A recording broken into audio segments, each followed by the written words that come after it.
네, 여러분 안녕하십니까? 국제 공예 콜로키움 사회를 맡은 아나운서 김하나입니다. 진심으로 환영합니다. 국제 공예 콜로키움은 2021 청주 공예 비엔날레의 세 번째 학술 행사입니다.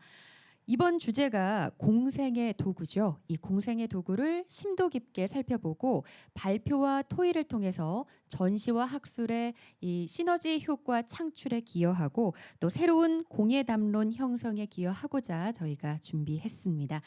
프로그램은 총 3가지 세션으로 나눠서 진행이 되고요. 각 세션별로 먼저 발제자가 주제 발표를 하고 토론자와 함께 자유롭게 의견을 나누는 방식으로 진행을 합니다. 먼저 첫 번째 세션은 공생사회 돌봄, 그리고 두 번째 세션은 공의의 가치 공유, 그리고 세 번째 세션 공예 도시 재생을 주제로 저희가 총 8분의 국내외 연사를 모셨습니다. 모든 발표와 토론은 사전 녹화로 진행이 되고요. 9월 28일부터 30일까지 총 4일간 순차적으로 공개될 예정입니다. 그리고 영상은 청주 공예 비엔날레 온라인 전시 사이트와 또 유튜브를 통해서 만나보실 수가 있습니다.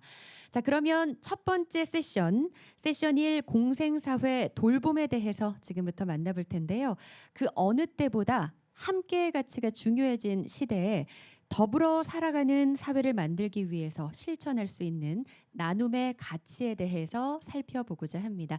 진행 방식은 먼저 발표자가 주제 발표를 하고요. 그리고 토론자와 함께 주제 토론을 이어가도록 하겠습니다. 두 분의 발표와 토론을 통해서 여러분이 다양한 시각에서 또 새로운 영감을 얻어가실 수 있기를 기대하겠습니다. 자, 그러면 오늘의 주제 발표자와 토론자를 소개해 드려야겠죠. 오늘의 주제는 알로이시오 기지 1968인데요. 발제자는 주식회사 건축사 사무소 오퍼스의 우대성 대표이사님이십니다.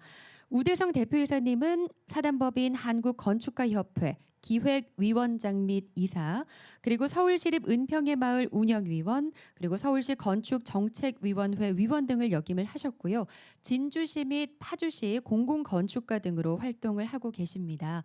그리고 여러분 잘 알고 계시는 서울 가회동 성당, 부산 서구의 알로이시오 놀이터, 그리고 알로이시오 1968 등의 건축 설계를 담당을 하셨는데요. 특히 오늘은 1968년부터 2018년까지 50년간 가난한 아이들이 학교로 사용했던 공간을 고쳐서 이 알로이시오 기지를 통해 더불어 나누는 가치에 대해서 말씀을 나눠주시겠습니다. 지금 제 옆에 나와 계신데요. 인사 나눠보겠습니다. 안녕하세요. 반갑습니다. 네, 반갑습니다. 잠시 후에 이 멋진 공간에 대해서 소개를 해주실 거고요. 그리고 토론을 해주실 임미선 2021 청주 공예 비엔날레 예술 감독님도 소개를 해드릴 텐데 그 전에 잠시 양력 소개를 좀 해드리겠습니다. 클레이아크 김해미술관 관장을 거쳐서 경기 세계도자 비엔날레 총괄 큐레이터, 그리고 한불수교 130주년 기념 한국현대공예전 전시 감독, 또 민회엔 바이에른 국립박물관 한국공예디자인전 전시 감독 등으로 활동을 했고요. 그리고 한국공예디자인 문화진흥원 공예본부장을 역임을 하셨습니다. 그리고 이번에 2021 청주 공예 비엔날레 예술감독으로 이번 전시와 또 학술 전체 행사를 총괄하고 계십니다. 안녕하세요. 네, 안녕하세요. 반갑습니다. 네, 반갑습니다. 네, 우대상 대표이사님과 함께 또 잠시 후에 토론을 펼쳐주시도록 하겠습니다. 자, 그럼 먼저 우대성 대표이사님의 이 알로이시오 기지 1968 발제를 들어보도록 하겠습니다. 반갑습니다. 건축가 우대성입니다. 오늘 알로이시오 기지 1968을 소개하게 돼서 영광입니다. 그리고 이 프로젝트에 대해서 여러분들에게 설명을 드리고 언제 기회가 되시면 이 공간에 가서 여러분들이 체험하실 수 있다 그러면 건축가로서는 행복한 일이겠습니다. 이 공간을 소개하는 방식에 대해서 건축적인 설명 이전에 이 공간에 대해서 영상을 만들어 놓은 부분이 있는데 이 영상을 먼저 보시고 제가 보충 설명을 드리고 토론으로 이어가고 그렇게 하겠습니다. 영상 보여주십시오.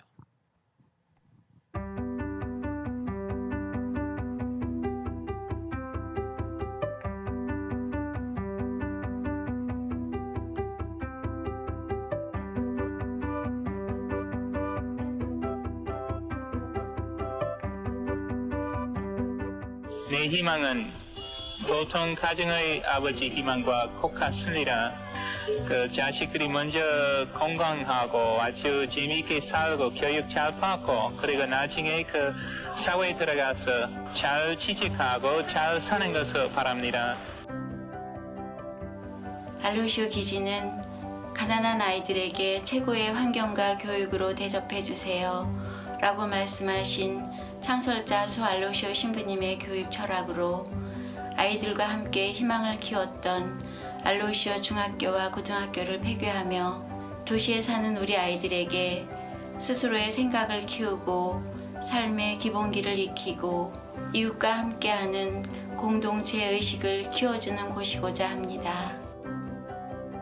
모든 사람들은 다 다르기 때문에 공간도 다 달라야 된다고 생각을 했던 것입니다. 그래서 이 기지 안에 만들어진 모든 장소와 공간은 하나하나 다 다릅니다. 그리고 우리의 삶이 연결이 돼 있듯이 이 안에 있는 공간들도 하나하나 끊어져 있는 것이 아니고 전체가 물 흐르듯이 이어져서 그렇게 연속성을 가질 수 있도록 그렇게 만들었어요. 그것이 이 기지가 지향해야 되는 모습과 닮아야 된다고 생각하고 대부분의 공간들은 어떤 목적을 가지고 만들어지는데 아무것도 하지 않는 그런 부분들이 이 전체의 중심이 되면 좋겠다. 이 대청마루도 특별하게 용처를 정해놓지 않고 아무것도 하지 않아도 되고 또는 아무 곳이나 해도 되고 그런 곳이면 좋겠다라는 그런 생각들을 하게 된 겁니다. 이곳은 어쨌거나 폐교된 학교를 고치는 일이었기 때문에 기존에 세 동의 건물이 있었죠. 중간에 있는 고등학교 건물을 잘라내기로 이렇게 생각을 했죠.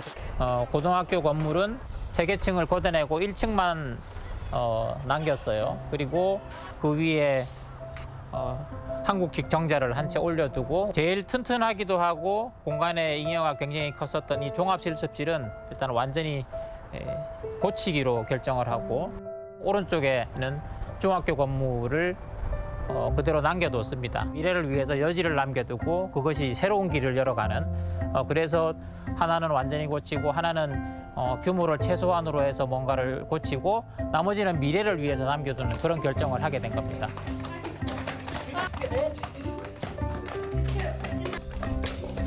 이 경사로는 학교가 기지로 바뀌면서 하나하나의 전혀 다른 공간들이 있는데 그 공간을 줄기처럼 이어지는 어떤 큰 이렇게 동맥 같은 경사로죠. 몸이 불편한 분들이 우리 주변에 같이 살아야 될 이웃이라고 하는 사실을 이렇게 느끼게 해주고 싶었던 부분이죠.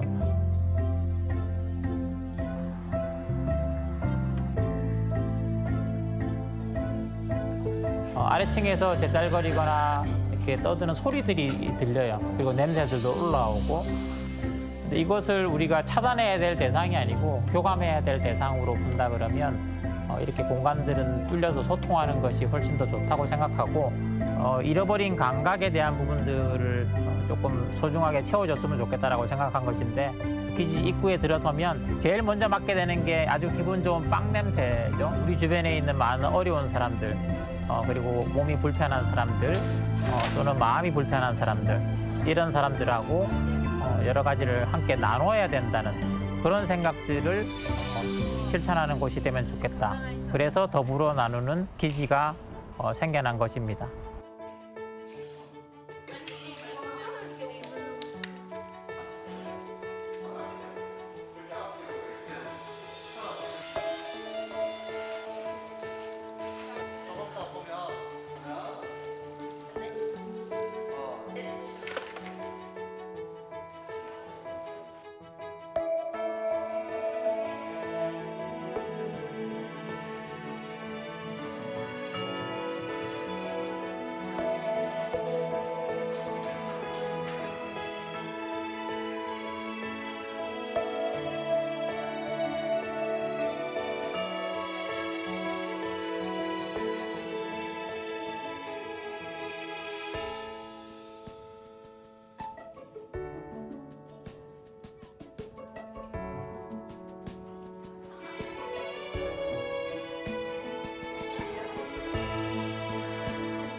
아이건 어른이건 현대인들이 잊어버린 가장 큰 결손인 자기를 돌아보는 것, 수도자만이 하고 있는 그 자기를 돌아보는 일과 침묵에 대한 것들이 도심의 일상 공간에서 일어난다면 모든 사람들은 다 자기 스스로 단단해지지 않을까.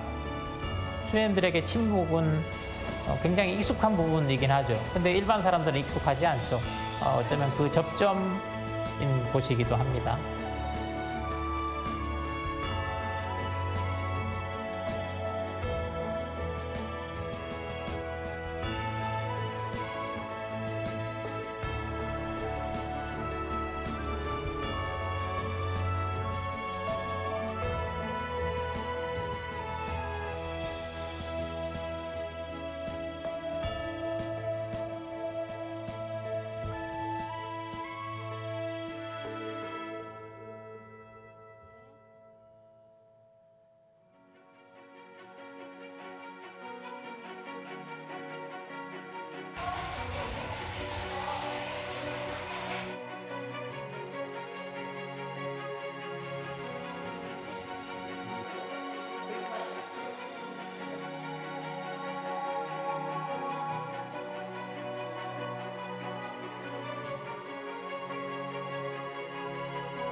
옥상은 도심에서 보면 여러 가지 매력이 있습니다. 일단 도시를 멀리 바라볼 수 있는 시선에 대한 어떤 자유로움이 있고 다른 사람들로부터 방해받지 않는 어떤 적절함을 가지고 있는 그런 곳이기도 해요.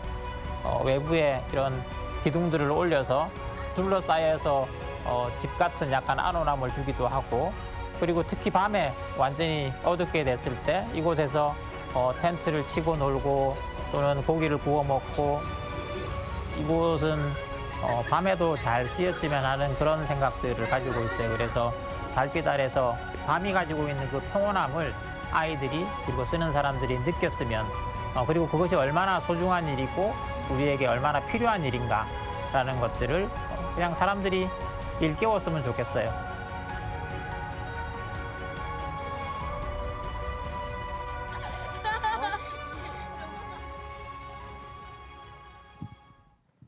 예, 영상 잘 보셨습니다. 영상에 많은 부분들이 담겨 있긴 한데 영상에 담기지 못했던 부분이라든지 나머지 부분을 가지고 조금 더 보충 설명을 좀 드리도록 하겠습니다. 이곳은 부산에 있는 곳인데요.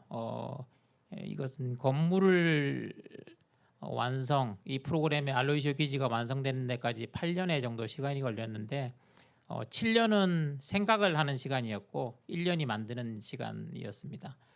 근데 이제 그 생각은 뭐 엄청난 것이기 때문에 시간이 걸렸다라기보다는 정확하게 여기에다가 왜 해야 되는지 그 물음에 답하는 시간이었던 것 같아요. 왜냐면 여기가 1968년부터 50여 년간 학교, 이 학교라고 하면 특수학교이긴 합니다. 여기 있는 소년의 집, 소 알로이시오 신부님이 세운 이곳에 있는 아이들, 아동 양육시설에 있는 이곳에 있는 아이들만 다니는 중학교와 고등학교였기 때문에 도시화, 그다음에 아이들이 줄어드는 문제 여러 가지 사항으로 인해서 학교가 폐교를 하게 됐었어요. 그러면 학교가 문을 닫고 나서 그러면 이 문을 닫은 학교가 도대체 무엇으로 쓰여야 되는가, 그것에 대한 질문에 답하는 시간들이었던 거죠. 그리고 국가에서 하는 일도 아니고, 그리고 일반 공공기관에서 하는 일도 아니고 상업적인 목적을 가진 일도 아닙니다. 그러면 마리아 수녀회와 소 알로이시오 신부님이 그동안에 해오셨던 일에 집중해서 이 프로젝트를 진행을 하게 된 것인데, 이 신부님 1950년대 후반에 한국에 오셨어요. 우리나라가 전쟁 이후에 전쟁 고아들이 되게 많을 때 우리나라에 와서 이 전쟁 고아들을 돌보는 시설들을 만들어서 지금까지 이 시설을 운영을 하고 있습니다. 근데 한국에서는 지금까지 한 60여 년 동안 17,000명의 아이들을 이렇게 키워냈고, 그리고 우리나라 말고도 필리핀, 브라질, 과테말라, 온두라스, 멕시코 이렇게 전 세계의 다른 나라에서도 아이들을 돌보고 키워내고 있어요. 국가의 도움 없이. 그런데 그 숫자가 저도 아이들 2명이 있는데 신부님과 수녀님들이 키워낸 아이들의 지금까지의 숫자는 20만 명입니다. 상상을 할 수 없는 숫자이긴 한데 그것의 가장 핵심적인 이분들이 하시는 일은 무엇이냐면 세상이 필요로 하지만 국가나 다른 곳에서 하지 않는 가난한 사람들의 자립을 위해서 어떤 일을 해오셨어요. 그런데 소임이 다 있기 때문에 학교가 문을 닫았습니다. 그러면 이 자리에서 무엇을 할 것인가, 이것에 대한 고민이 가장 컸던 것이죠. 그리고 어떤 것을 건물은 있고 땅도 있는데 그럼 지금 이 시대에 또 필요한 일은 무엇인가, 이것에 대한 일들을 찾아내는 과정이 건축가인 저와 그다음에 수녀님들이 7년간 계속 고민했었던 그런 일들이었습니다.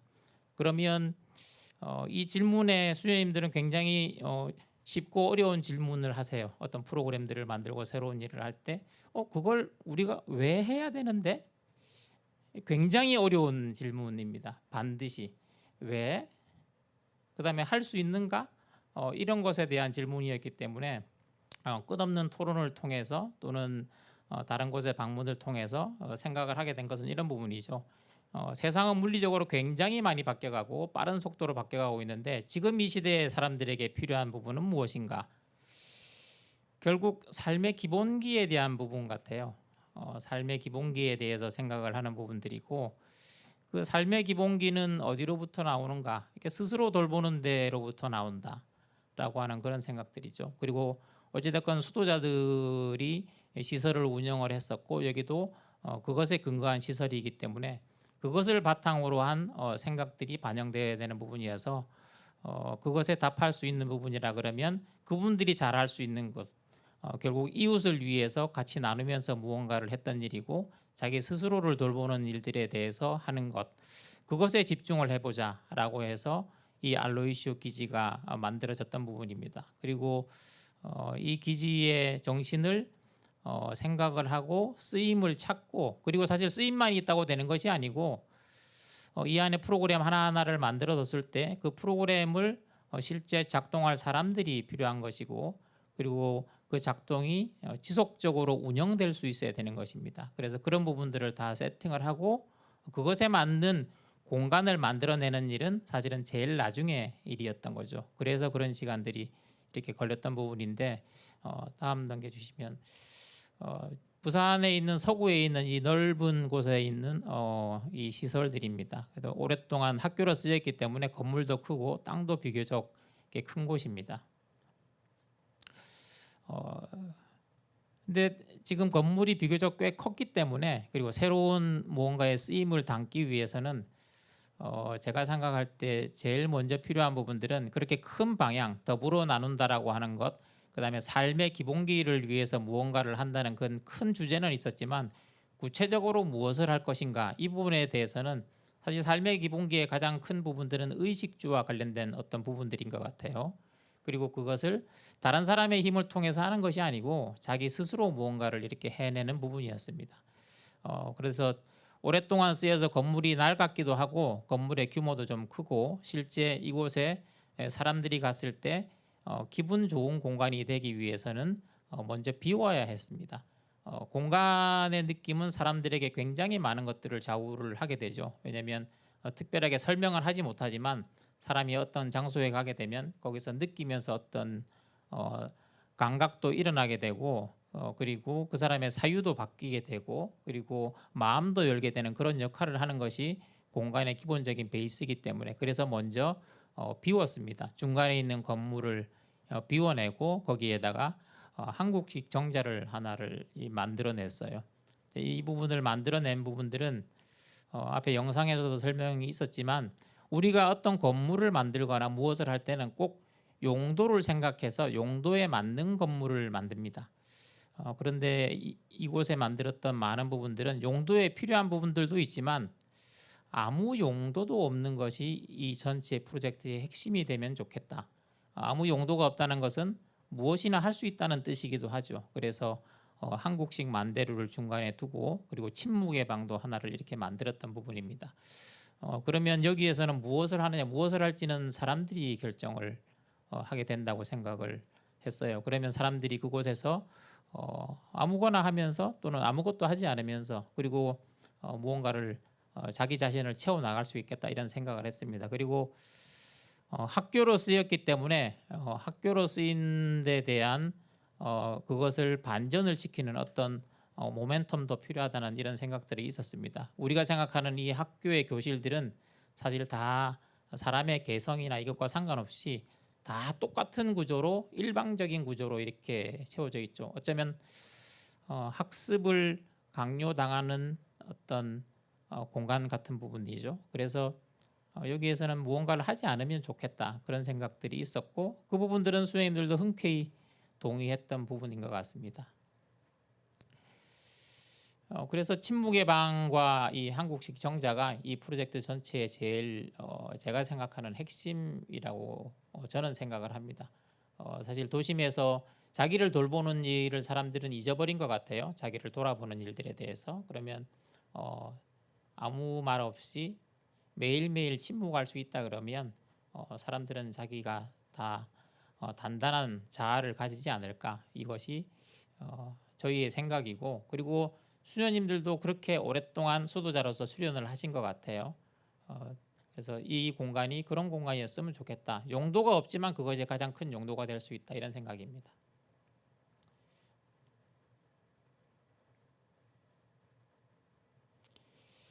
그리고 이제 이 공간을 만들면서 사실은 쓰임을 생각을 하지 않을 수가 없는데 프로그램을 생각하지 않을 수가 없고 원래 학교였기 때문에 중간에 복도가 있고 양쪽에 교실이 있는 그런 곳이었었어요. 근데 중간에 이 복도를 다 걷어내고 아래에서부터 옥상까지 올라가는 경사로를 만들었습니다. 이 경사로를 만든 거는 공간을 바꾸기 위한 부분도 있지만 이 건물에 기지에 처음 도착하면 사람들은 휠체어를 타고 꼭대기까지 반드시 올라가야지 돼요. 그러면 이 기지의 사용권이 주어집니다. 이게 뭐 특별한 행위가 될 수도 있겠지만 특별하지 않은 행위가 될 수도 있겠고 그런데 저에게는 굉장히 중요하다는 생각을 했어요. 우리 이웃의 사회적인 약자, 그다음에 몸이 불편한 이들과 같이 살고 있는데 이거를 머리로 이해하는 것과 몸으로 이해하는 부분들은 정말로 다르다고 생각을 합니다. 저 역시 이 건물을 설계하는 동안은 머리로 이해했어요. 그렇지만 건물을 설계를 끝내고 마지막에 완성이 됐을 때 저 역시 휠체어를 타고 이렇게 올라갔는데 야, 이게 이렇게 힘든 일이구나. 그리고 올라갈 때보다 내려올 때가 훨씬 더 무섭고 위험한 일이구나. 그래서 친구랑 2명이서 여기를 오르내리는 그런 행위를 하게 됩니다. 그렇게 되면 주변에 대한 이웃들에 대해서 몸으로 익혔기 때문에 생각을 하는 것과 좀 달리 그게 자기 몸속에 체화돼서 사람들에 대해서 당연히 생각을 하게 되는 그런 상황인 것 같아요. 그래서 알로이시오 기지가 더불어 나눈다라고 했을 때 더불어 나누는 대상은 아주 멀리 있는 누군가가 아니고 내 옆에 있는 누구, 그다음에 우리 주변에 있는 어려운 이웃들 이런 것이라고 생각이 돼요. 그리고 이 안에 굉장히 많은 프로그램이 되어 있는데 이 프로그램들에는 공통적인 부분이 있습니다. 어떤 공통적인 부분이냐면 제일 의식주 중에서 음식을 만든다라고 했을 때 식당에서 음식을 만들면 핵심은 음식을 만드는 것이 아니고 음식을 만든 다음에 친구랑 같이 나눠 먹어야지 돼요. 그리고 아래에서 빵을 만들면 빵을 만든 다음에 그걸 주변에 있는 이웃에게 나눠줘야지 돼요. 이런 부분들이 이 기지가 가지는 핵심이라고 생각을 합니다. 그래서 우리 주변에 더불어서 무언가 해야 되고 나눠야 된다라고 하는 것. 그 부분이 이 기지를 만든 어쩌면 황당하지만 가장 큰 이유일 수도 있는 부분입니다. 기지 안에 많은 프로그램들이 사실은 들어 있어요. 그런데 이 프로그램들은 이런 생각을 했습니다. 지금 도심에 많은 건물들 이런 부분들이 있는데 이 안에서 좀 담으려고 했었던 부분들이 오감에 대한 생각들을 실제 많이 했어요. 그래서 오감이라면 주로 대부분은 우리가 시각적인 것에 의존만 하고 있는데 이곳에는 우리 조상들이 지금까지 이어져 왔었던 한국인의 감각, 그것의 제일 핵심은 저는 촉각이라고 생각을 합니다.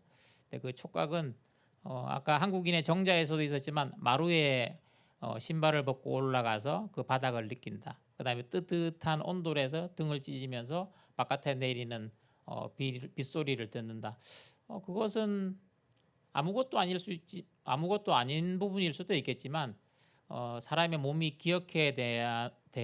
사람의 몸이 기억해야 되는 가장 근본적인 부분이 아닐까라는 생각을 했어요. 갈수록 그런 감각에 대해서 우리는 잊어버리고 있습니다.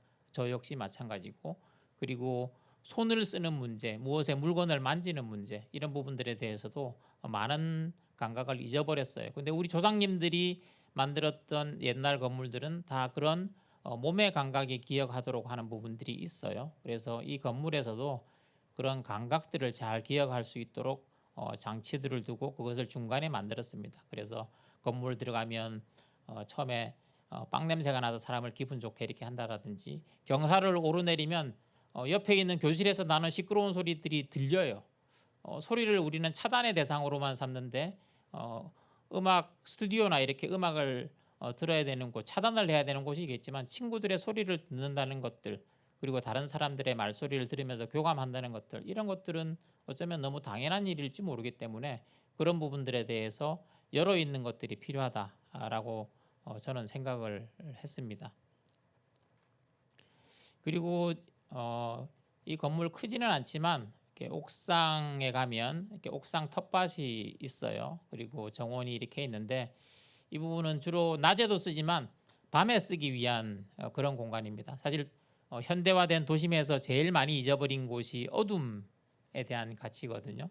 그래서 그 어둠이 우리 일상에서 잊어버린 어떤 감각에 대한 부분들, 그것을 되돌릴 수 있는 되게 중요한 부분이라고 생각이 들어서 그 어둠을 느낄 수 있는 그 공간이 이 건물 어디엔가 있으면 좋겠다라고 생각을 해서 만들었습니다. 그래서 이 건물 완성됐을 때쯤 해서 저희가 상상하지 않는 일들이 이미 일어나기 시작하더군요. 저기 텐마루에서 아이들 놀고, 그리고 저기에서 짜장면 시켜 먹고 누워서 낮잠 자고, 그것이 제가 바라던 일이었었어요. 그리고 지금 코로나 시절이긴 하지만 올 봄에 개원해서 지금까지 한 6개월 정도 한 9,000명 정도가 코로나 시절임에도 불구하고 많이 다녀갔습니다. 많이 다녀가기 위한 목적으로 이 건물을 지은 것은 아니었어요. 오래전에 기획을 했기 때문에. 건물 덩치가 비교적 크긴 하지만 사실은 이 안에는 건물이 큼에도 불구하고 한 30명에서 50명을 넘어서지 않는 소규모 사람들이 들어가서 소규모의 사람들로 하여금 1대1로 무언가를 하거나 스스로 돌아다니면서 무엇을 하거나 이런 부분들을 생각을 했었기 때문에 어쩌면 코로나 시대에 더 적합하게 쓰이고 있는지는 모르겠어요.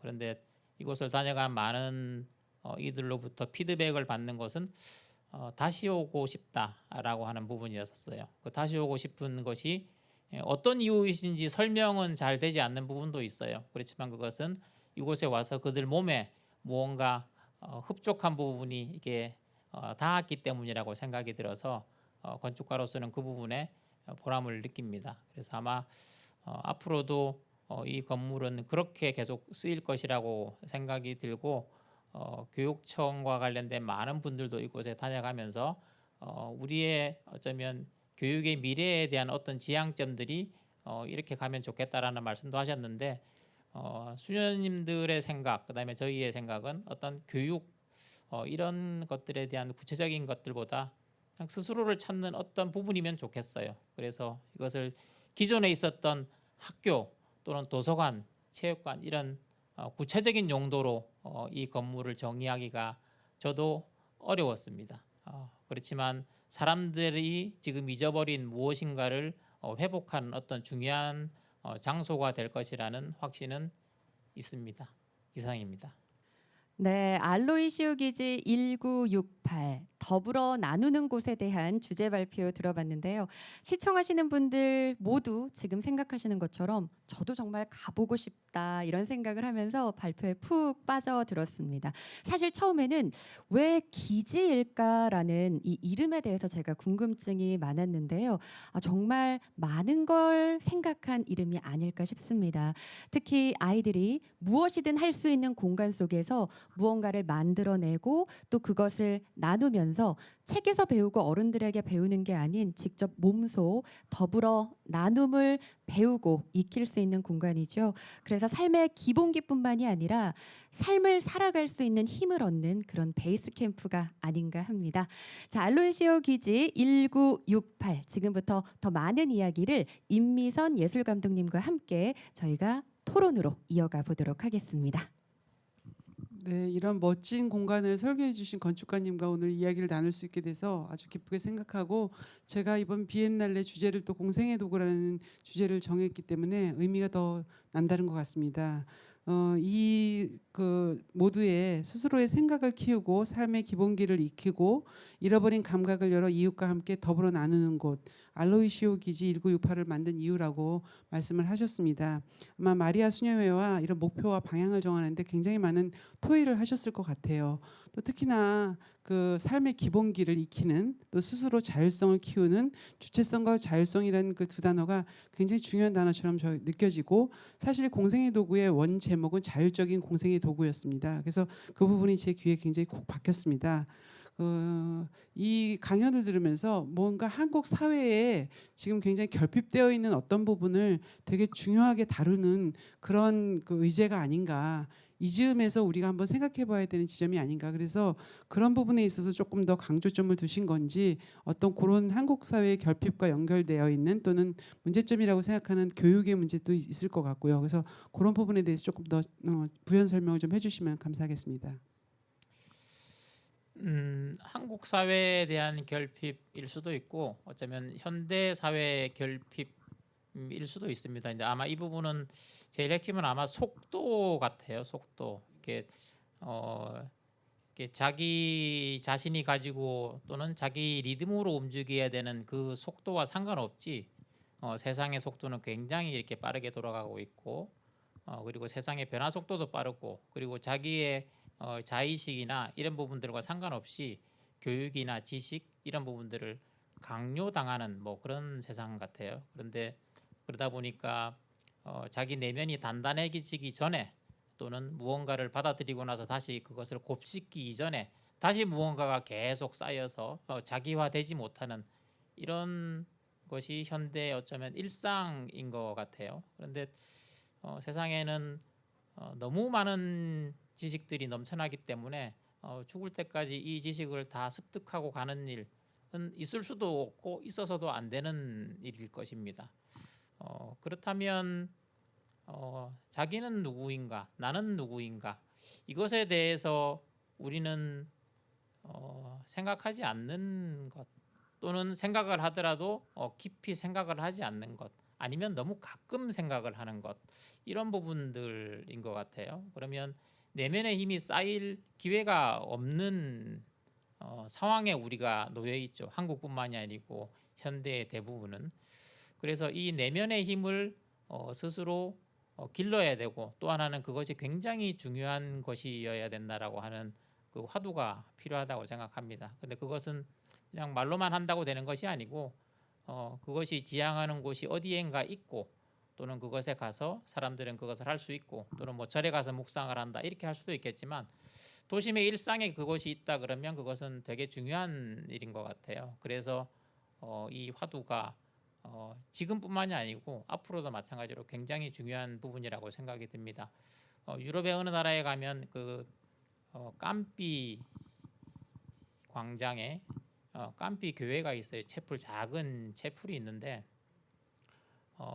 늘 열려 있는데 누구나 들어갈 수 있어요. 안에 들어가면 아무 행위도 하지 않고 그냥 혼자 묵상하고 나오는 곳입니다. 어쩌면 현대 도심의 곳곳에 종교와 상관없이 이런 개인이 묵상할 수 있는 공간이 있다 그러면 많은 현대인들이 이 화가 다스려지거나 또는 스스로 단단해질 수 있는 어떤 장치가 되지 않을까. 왜냐하면 각자 자기 집에서 그런 부분들을 모든 사람들은 할 수 없거든요. 아니면 굉장히 멀리 있는 산 속으로 가야 된다든지. 근데 이런 일상의 공간이 일상의 중심에 이런 공간들이 있다 그러면 사람들의 삶이 경제적으로 풍요하지 않더라도 사실은 자기 내면이 풍요해지면 그 자체로 굉장히 중요한 상황이 될 것 같아요. 그런 부분들에 대한 생각이 있었고 수녀님들도 그런 부분들에 대해서는 너무 당연한 일이라고. 왜냐하면 당신들은 매일매일 하시는 일이거든요. 매일매일 3시간씩 혼자 기도하고 묵상하고 이렇게 하는 일들인데 그거는 수도자들만이 해야 되는 그런 일들은 아닌 것 같아요. 어쩌면 우리 모두에게, 어쩌면 젊은 아이들에게 훨씬 더 필요한 그런 가치일 수도 있다는 생각이 듭니다. 그래서 그 지점이 이곳에 프로그램으로 또는 공간으로 반영된 것이 아닐까. 그래서 또 그것을 만들어낸 것이 아닐까 그런 생각을 합니다. 네.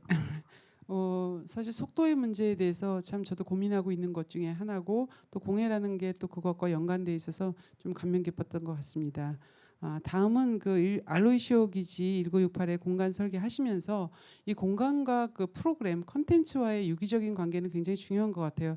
특히나 이게 재생 건물, 리노베이션하는 건물들 같은 경우는 원래 갖고 있던 기능을 새롭게 이렇게 바꾸는 그 역할이 되게 쉽지 않은데 지금 저희가 그 비엔날레를 하고 있는 이 문화제조창도 사실 그 리노베이션한 건물입니다. 근데 전시 시설임에도 불구하고 좀 부족한 것들이 굉장히 많은데 이 알로이시오 기지 1968 같은 경우는 이 컨텐츠, 그러니까 프로그램하고 공간이 굉장히 유기적으로 적절하게 이렇게 잘 공간 구성이 돼 있어요. 특히나 보면 프로그램 내용 중에 공예와 좀 연관시켜서 생각할 수 있는 이렇게 만들기 할 수 있는 또 체험할 수 있는 프로그램들이 많은데 그런 유기적인 그 공간 설계에 있어서 좀 주안점이 있다거나 또는 이런 그 리노베이션을 고민하고 있는 국내에 굉장히 많은 문화 프로그램들을 하고 있는데 그런 공간 설계를 할 때 좀 유의점이 있다면 무엇이 있을까요? 너무 상식적인 이야기이긴 한데 순서가 바뀌어야지 돼요. 이렇게 그 순서는 뭐냐면 공간을 만들고 거기에 프로그램이 들어가는 게 아니고 무엇으로 어떻게 쓸지에 대해서 구체화되고 그것에 맞는 공간이 베이스가 돼야 되는 거거든요. 그러려면 근데 공공의 건물이나 일반적인 건물들에서는 그렇게 하기가 되게 어려운 경우가 많죠. 왜냐하면 그걸 운영할 주체, 그다음에 그걸 마지막에 쓸 사람들에 대해서 정해지지 않고 건물은 만들어지고 나중에 누군가가 들어와 보면 무엇이 잘 안 맞고 이런 부분들인데 이 기지가 만들어가는 과정에서는 철저하게 그 역순서를 따라갔던 겁니다. 왜냐하면 기본적으로 철학을 정하고 그리고 거기에 들어갈 프로그램들을 정하고 그다음에 그 프로그램들을 굉장히 구체화하고 그리고 그 프로그램들을 구체화한 다음에 그것을 운영할 디렉터까지 정하고 그 디렉터와 방향에 대해서 철학적으로 정하고 구체적인 것까지 만들어 나간 것이죠. 예를 들자면 이런 부분들이에요.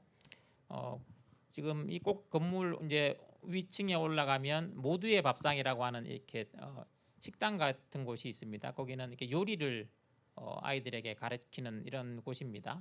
그런 곳인데 거기에는 일반적으로 이렇게 무언가를 요리를 가르치는 곳은 앞에 선생님 자리가 있고 저기에 테이블들이 쭉 있어서 일방적으로 가르치고 이렇게 합니다. 근데 거기에 들어갔던 프로그램은 무엇이냐면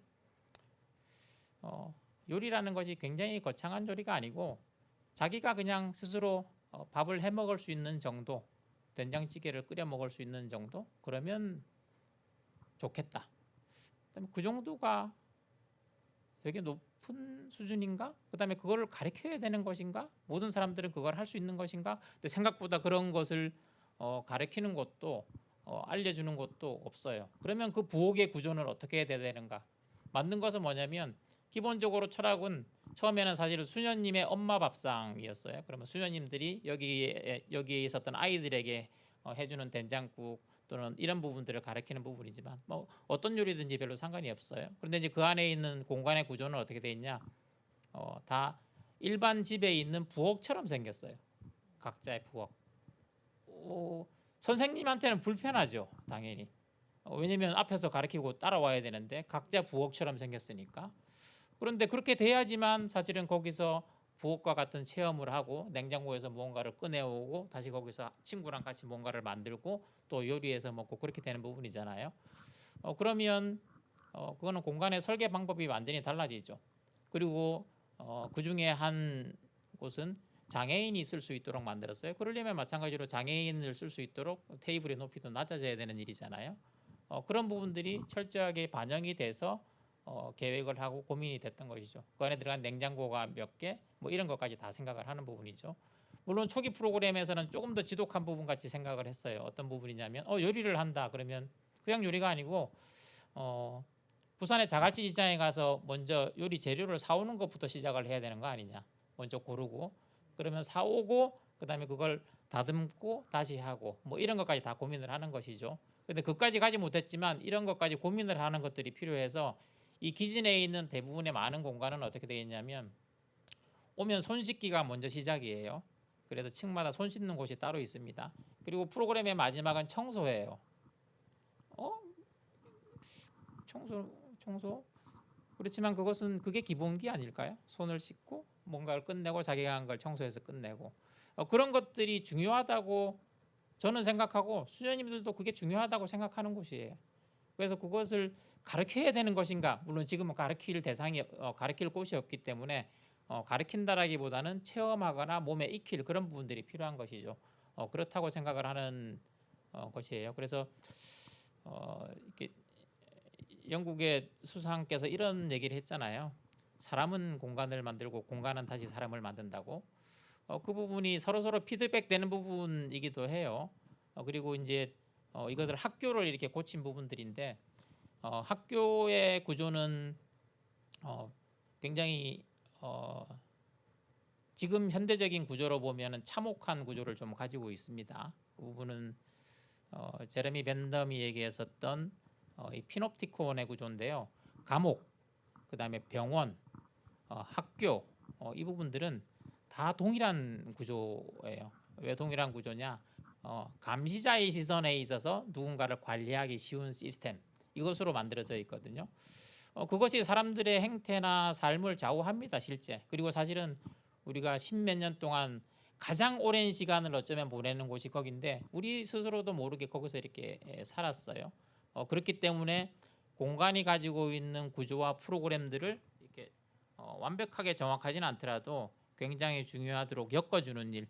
그래야 이렇게 안에 있는 시스템이 잘 작동하는 거잖아요. 저희도 지금 되게 간단하게 저희가 모두 다 옷을 입고 있는데 자기한테 맞는 옷을 입고 있는 거잖아요. 공간도 마찬가지로 그 쓰임에 맞는 공간의 구조나 어떤 시스템이나 환경들이 있어야 그 공간이 잘 작동하겠죠. 잘 작동한다는 뜻은 기능적으로만 잘 작동하는 것이 아니고 그 안에 들어가 보면 물 흐르듯이 무언가를 잘 쓸 수도 있어야 되고 기분도 좋아야 되고 이런 부분들이죠. 근데 그것은 결코 돈을 굉장히 많이 쓴다고만 해서 생기는 일들은 아닌 것 같아요.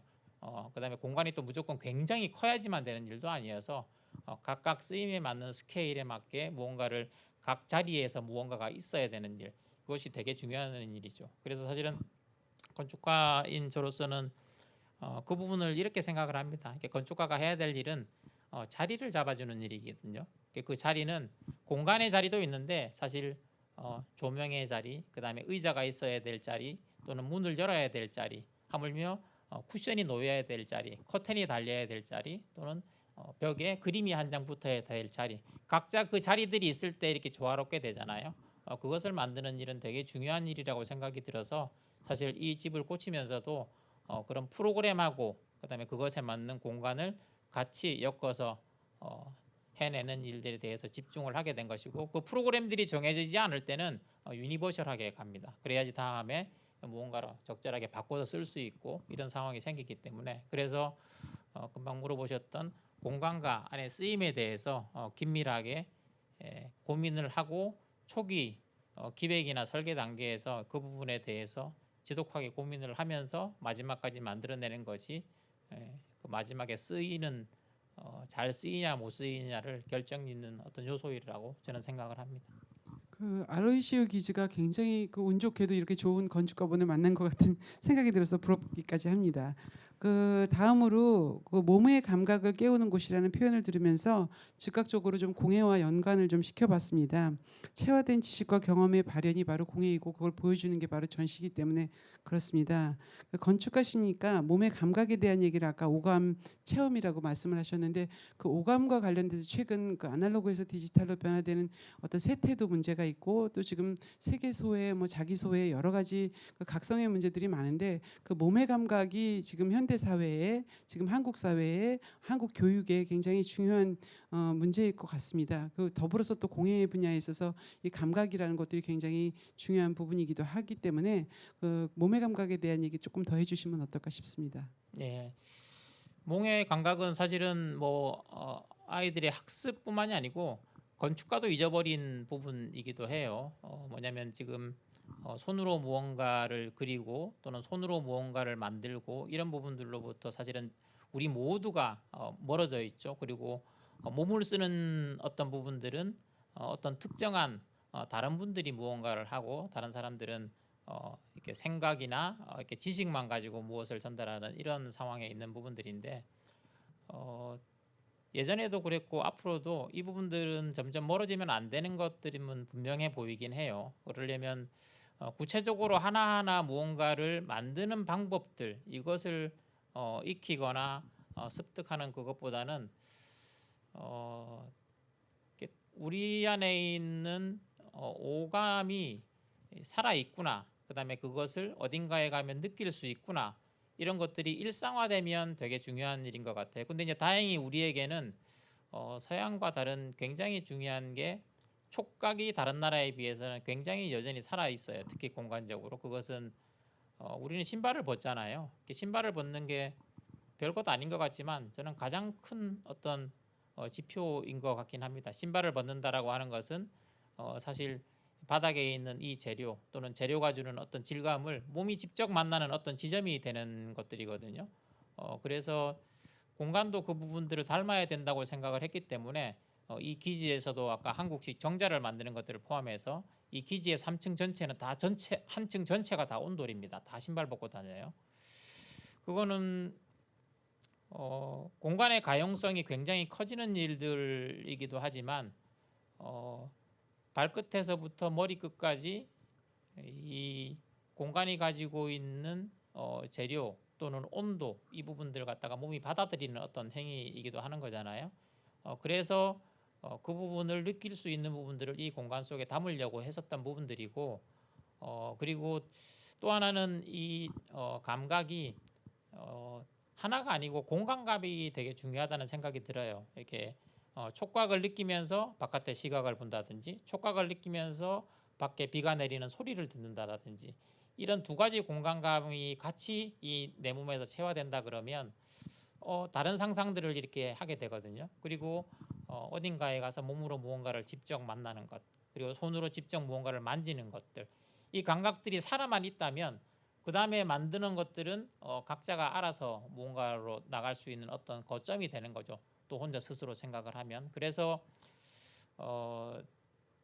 다른 공간은 어떤지 모르겠지만 기지에서는 그런 부분들에 대해서 신경을 쓰게 됐던 부분인 것 같아요. 그리고 이제 아까 처음에 기지에 처음 들어가면 냄새가 먼저 사람을 반긴다 그랬잖아요. 그러면 후각인데 후각은 그냥 후각으로 끝나는 게 아니고 이렇게 기분 좋은 빵 냄새는 사람의 되뇌로 들어가서 기분 좋구나 미소를 짓게 만들어서 마음을 열게 만드는 이런 역할들을 하잖아요.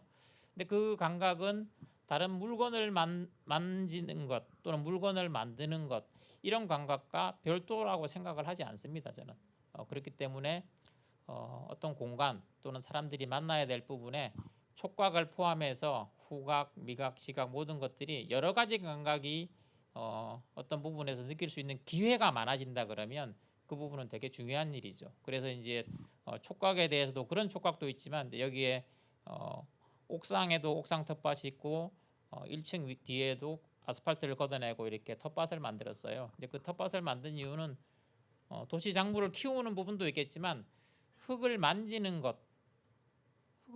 것이 저는 중요한 일인 것 같아요. 몸의 감각에서 흙을 직접 이렇게 만지는 일인 거잖아요. 그리고 실제 우리 몸에 있는 모든 이 세포들 그리고 이 몸에 있는 모든 요소들도 마지막 단위로 돌아가면 지구에 있는 모든 광물하고 요소가 사실은 똑같잖아요.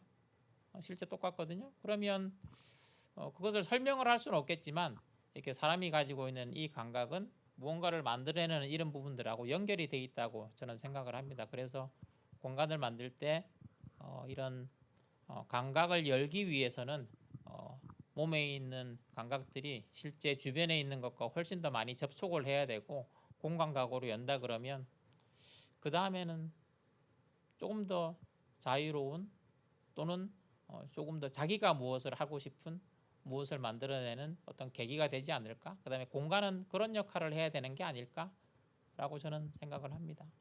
네, 굉장히 그 건축 공간 안에 굉장히 많은 그 기본적인 것들 또 우리 사회에 필요한 것들을 굉장히 많은 말씀을 좀 해주셨는데요. 저는 갑자기 이런 말씀을 들으면서 생각이 나는 게 아리스토텔레스가 했던 말이 있습니다. 그 정의란 약자의 이익이다. 알로시오 이 기지가 마리아 수녀회 그 수녀님들하고 신부님이 사회를 위해서 굉장히 봉사하는 그런 공간인 거를 또 직접 가서 또 보고 느꼈는데 여기에 조금 동참해서 우리가 실천할 수 있는 것들이 좀 있을 것 같아요. 아무래도 기지를 운영하는데 국가에서 지원을 하는 것도 아니고 뭐 기업에서 지원을 하는 것도 아니기 때문에 어떠한 방식으로 운영하고 있는지 그것도 좀 궁금한데 잠깐 소개해 주시겠습니까? 이 기지는 수녀님들이 이 사업을 하는 전체 구조는 약간 불가사의하긴 해요. 스스로도 이해 못하신다 그랬는데 이 기본 철학은 이런 부분입니다.